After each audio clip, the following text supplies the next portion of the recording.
সড়কের ধারে তাঁবু খাটিয়ে অস্থায়ী আবাস।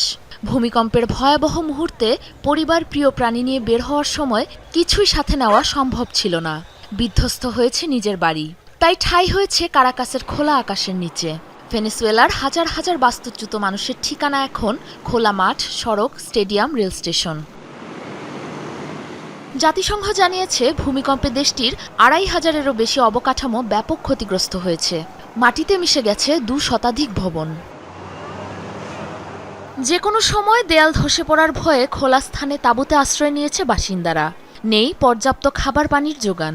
চরম দুর্দশার মাঝে মরার উপর খাড়ার ঘায়ের মতো যোগ হয়েছে মশা মাছি সহ অন্যান্য পোকামাকড়ের উপদ্রব।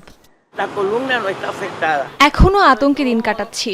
বাড়ির দেয়ালগুলো দেখলেই মনে হয় যে কোনো সময় ধসে পড়বে। ভবনগুলো বেশ ক্ষতিগ্রস্ত, ভেতরে থাকা বিপজ্জনক। যদি আবারও ভূমিকম্প শুরু হয় তাহলে দেয়ালগুলো ভেঙে পড়তে পারে।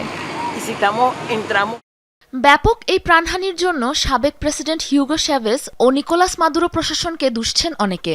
কয়েক দশকের অবহেলা, দুর্বল অবকাঠামো এবং ত্রুটিপূর্ণ লাইসেন্সিং ব্যবস্থার কারণে বিপর্যয়ের মাত্রা এত বেশি বলে মনে করছেন তারা। ঈশ্বর আমাকে উঠে দাঁড়ানোর শক্তি দিয়েছিলেন, আমার পরিবারকে ওই ধ্বংসস্তূপের ভেতর থেকে বের করে আনার শক্তি দিয়েছিলেন, কিন্তু দুর্ভাগ্যবশত আমার মেয়েকে বাঁচাতে পারিনি। ফায়ার সার্ভিস আর অ্যাম্বুলেন্স যদি সময় মতো আসতো তাহলে আরও অনেক মানুষকে বাঁচানো সম্ভব হতো।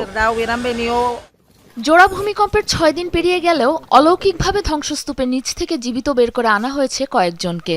উদ্ধার অভিযানে কাজ করছে ২৭ দেশের ২০০০-এরও বেশি কর্মী। এখনও নিখোঁজ প্রায় ৬০,০০০ মানুষ। সাবরিনা নুসরাত, যমুনা নিউজ।